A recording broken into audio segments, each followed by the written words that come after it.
এইয়া মূৰত কপৌ ফুল মাৰি আমাৰ কণমানি নাচনী ওলাইছে স্কুললৈ বুলি। প্ৰতিখন স্কুলতে আজিকালি আগতীয়াকৈ বিহুৱে হওক বা বেলেগ উৎসৱেই হওক পালন কৰি সেই বিষয়টোৰ ওপৰত কিছু আভাস দিবৰ কাৰণে যি চেষ্টা কৰা হৈছে সেইটো সঁচাই শলাগ কৰিবলগীয়া।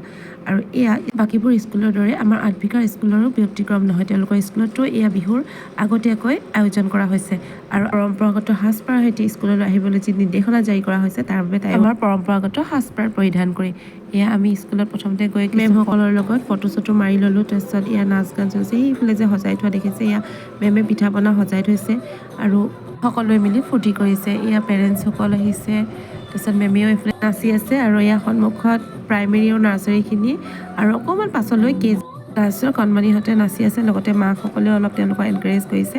এয়া মেমে আহি তেওঁলোকৰ লগতে সহযোগ কৰিছেহি।